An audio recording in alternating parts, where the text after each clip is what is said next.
So good morning guys. For today's video guys, meron tayong isang Epson L3110. Ang problem nito guys is ayaw niyang kainin yung papel. Ayaw niyang umikot yung roller. So ito yung ituturo natin sa inyo ngayon guys.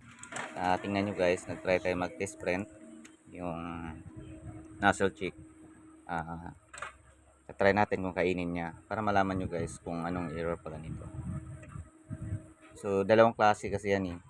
Ayan guys, kung napapansin nyo, nagpula siya. So, ibig sabihin nun guys, yung roller hindi talaga siya umikot. Mayroon namang isang klaseng hindi kumakain guys. Kinakain niya pero bumabara. Yun naman ay ibang issue. Ito siya guys, as in hindi niya talaga kinakain yung papel. Oo. So, ngayon guys, ang gagawin natin, siyempre bubuksan natin yung guys. Tingnan natin kung ano ang possible na problem niyan. So kung napapansin nyo guys, nakita ko na agad kung anong problem nito. Yung spring dyan guys, yung spring, meron yung spring dyan, nakakunik doon sa baba. Natanggal siya. So bakit mga ba natatanggal yan? Usually guys, nangyayari yan kapag halimbawa, nag-error yung print, nag-paper jam, tapos hinila nyo pabalik, minsan nababanat yan at natatanggal. So kung napakikita nyo guys, yung spring na yun guys, nalalaglag yan sa ilalim lang. So buksan nyo yung waste tank na yan at makikita nyo yung spring.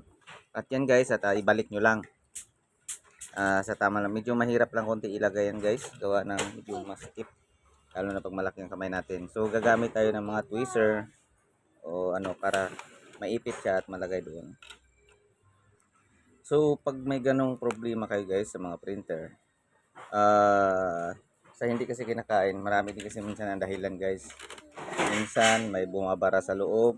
Minsan naman yung roller putol yung rubber doon. So itong issue naman nito, itong spring 9 guys. Pag hindi kasi nakakunik yung dalawa na yan, hindi ikot yung roller. So ito yung nagiging issue sa printer na to guys. So yun guys, at ibabalik ko lang yan. Anyway, kung may mga katanungan kayo guys, pwede kayo mag-comment dyan sa baba. At kahit anong problem guys ng printer, try natin. Alamin, tulungan lang kayo. So, so yun guys, habang kinakabit natin yan, kung hindi ka pa nakasubscribe sa ating YouTube channel, maiging mag-subscribe kayo guys at ma-hit mo notification bell, like, comments kung meron kayong mga katanungan para ma-update kayo guys sa ating mga susunod na mga makabuluhang video na tuturo. Kasi nag-update din tayo minsan sa mga kaalaman natin dito o sa mga na-encounter natin. So mas maiging makasubscribe kayo para pag-upload natin ay makita nyo agad guys. Ma-update kayo sa mga nangyayari sa ibang error. So right, nakabit na natin guys at ngayon ibabalik na natin yung scanner cover nya. So at itatry natin siyempre guys kung kakainin niya na.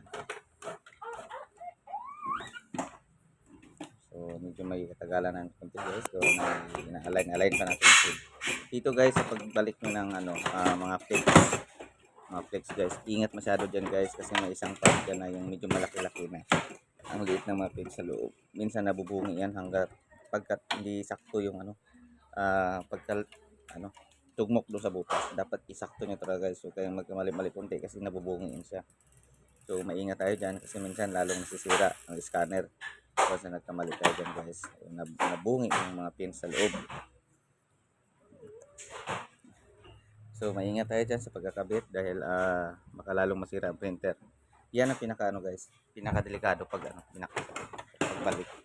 Kasi hindi natin masakto ang tamang balik niya. Isa maaring mabungi yung pins at lalong masira yung scanner. Okay lang sana kung hindi masira para pagbalik natin gagana pa siya.